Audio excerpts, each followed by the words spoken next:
This is the iPhone X, just released by Apple. It's got a glass back, a gleaming stainless steel frame, and a screen that's taking up almost the whole of the front of the phone.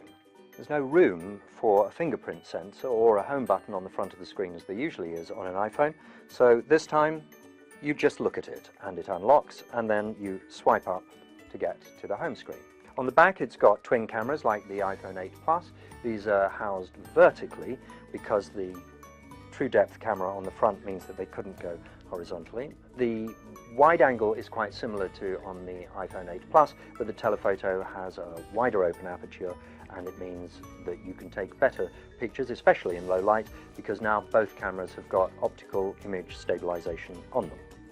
One of the side benefits of the true depth camera is, as well as recognizing you, it's a thing called an emoji, and basically you can have a poo, a robot, a fox, a panda, a dear little dog. There's 12 different characters, and as you look at the phone it mimics what you're doing, your eye movements, your mouth movements and so on, and you can record a 10-second message which you can send to other people whether or not they've got an iPhone.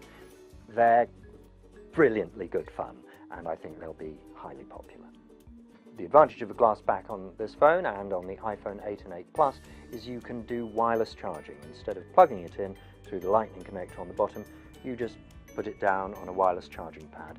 It sounds like it isn't much of a difference. Actually, it's phenomenally convenient, and it means that if you've got a pad like that on your desk, you can just put it down, pick it up all the time, and it's charging and it keeps the battery going for longer.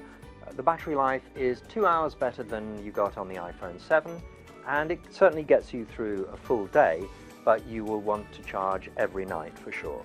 This is the first iPhone with an OLED screen. Previous ones have got LCD screens, which look great. OLED can be difficult to manage the color. Apple seem to have done that very well, and it is bright, vivid, and super sharp. Obviously the screen looks fantastic, but for me the real standout is Face ID. I love Touch ID, I love being able to unlock the phone with my thumbprint, but the level of intimacy that is achieved by just looking and you see the padlock swing open is even greater here. There are other neat details. When the phone rings, as you look at it, it turns down the ring volume because it knows you're right up close to it. There are two cameras on the back of the iPhone, like there are on the iPhone 8 Plus. It means you can do something called portrait mode, which enables you to have your subject in super sharp focus while the background is blurred. What's different on the iPhone X is you can also do that on selfies now, using the true depth camera, which enables Face ID, which gets an idea of your face, and it can pick you out against your background. So selfies are even better if you really have to take them. There are also nice details, so that every app that you previously used your thumbprint to activate, like Apple Pay, automatically now work with Face ID instead. You simply look at the phone and it unlocks.